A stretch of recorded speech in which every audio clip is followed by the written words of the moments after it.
Eu vim aqui porque eu queria fazer uma reflexão com vocês. Imaginem que hoje descobrem por aí que a cura do coronavírus está no sangue. Só que assim, no sangue de pouquíssimas pessoas. Talvez o seu sangue seria aquele que iria curar todo mundo, a humanidade inteira.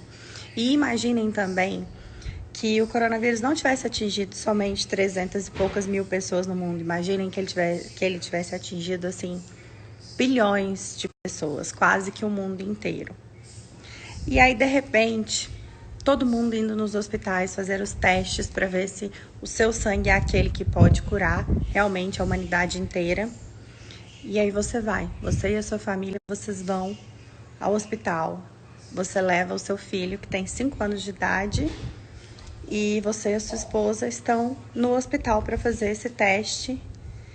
E de repente o médico chega com a notícia de que o sangue do seu filho pode curar a humanidade inteira. E aí de repente você fica feliz, né? Você se sente privilegiado por ter um filho capaz de curar a humanidade toda. E aí você, na sua inocência, olhando para o seu filho, ele assustado, seu filho perguntando: papai, mamãe, o que está acontecendo?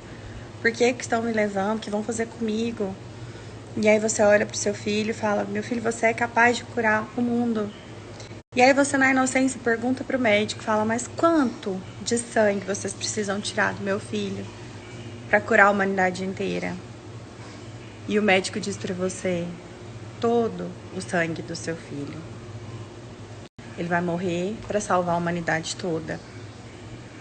E a decisão é sua. E aí você, como pai, você como mãe, abre mão daquilo. E você, como pai, fica ali entre a cruz e a espada. Mas você sabe que a decisão certa é deixar levar o seu filho.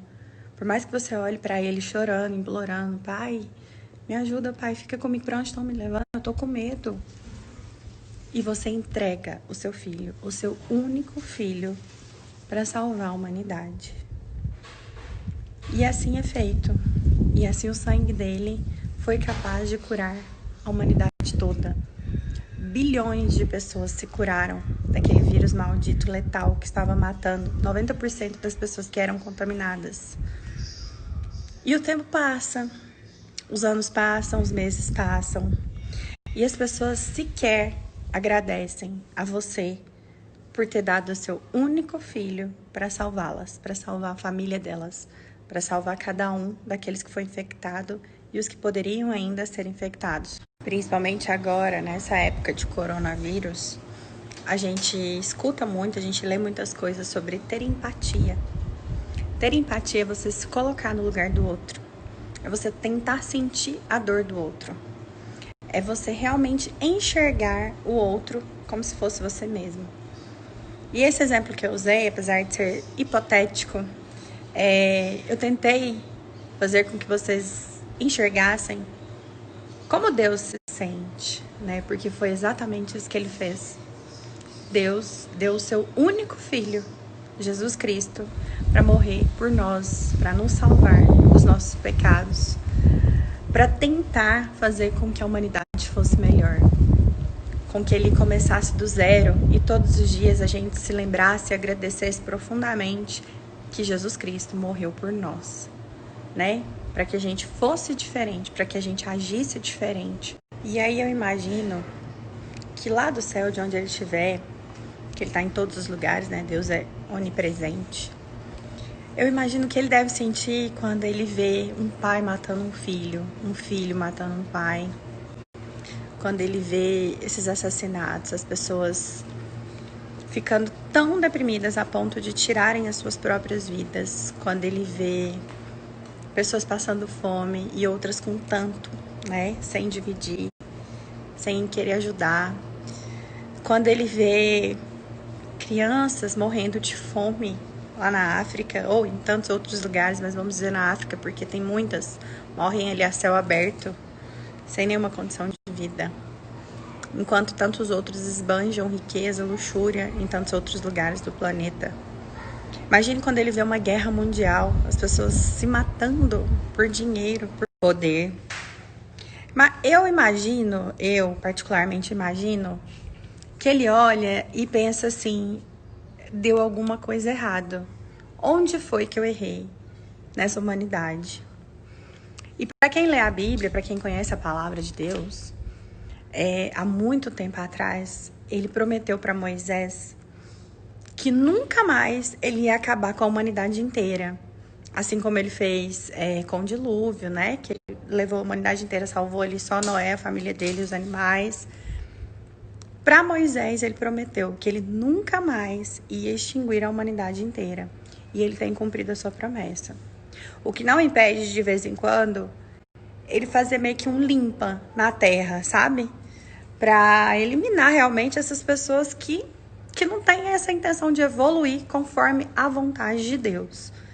E eu acho que é isso que ele tem feito. E aí, muitas pessoas vão me dizer, Aline, mas isso não faz sentido, porque morre tanta gente inocente, morrem crianças, morrem velhinhos, morrem pessoas que são boas de coração. Sim, morrem pessoas boas, porque, infelizmente, muitas vezes, essas pessoas pagam pelos erros das outras. Assim como aconteceu em Sodoma e Gomorra, e que Deus eliminou ali aquelas cidades ali, botou fogo em tudo, morreram muitas pessoas inocentes, que acabaram pagando pelo erro das outras. Mas aquilo serviu de lição, serviu de aprendizado para as próximas gerações, né? Para que as gerações conhecessem o poder de Deus. Nós precisamos crer num Deus vivo, num Deus de milagres, mas num Deus que é justo e que está cobrando que a gente seja pessoas melhores, que nós sejamos pessoas melhores. Quanto a essas pessoas boas, assim como às vezes eu vejo crianças com câncer que ficam anos e anos muito doentes ali, às vezes famílias inteiras, né, se transformam ao redor dessas crianças. E várias outras pessoas inocentes que acabam morrendo e a gente às vezes não entende o porquê. Essas pessoas boas, essas pessoas realmente iluminadas e que acabam morrendo, não é porque Deus é mau, por nada. Essas pessoas, elas já foram salvas pela graça de Deus. Elas já têm seu lugar garantido ao lado do Pai. A gente não precisa se preocupar com elas. Assim como a gente não precisa se preocupar com nada, porque tudo que Deus faz é perfeito. A vontade dele sempre vai ser boa, perfeita e agradável para todos nós. E eu quis trazer essa reflexão porque mais do que nunca a gente precisa voltar os nossos olhos ao Senhor. A gente precisa demonstrar humildade. Então, eu vim aqui porque Deus tocou no meu coração para falar isso com vocês. Vá comigo também, né? Que tudo que eu falo para vocês aqui serve para mim também.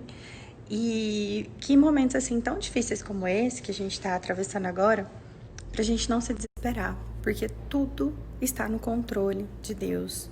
É tudo conforme a vontade dele e não conforme a nossa vontade. Vamos sim fazer a nossa parte, assim como também está na Bíblia, né? Faça a tua parte, que a minha eu farei. Vamos sim fazer a nossa parte, mas não se desespere.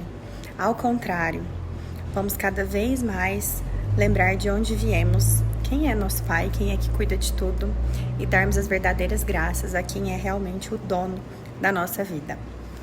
É isso, gente. Então, força, esperança e fé. Muita fé para suportarmos esses dias difíceis que estamos vivendo e os outros que ainda virão. E que no final vai dar tudo certo, eu creio muito nisso. Beijo pra vocês.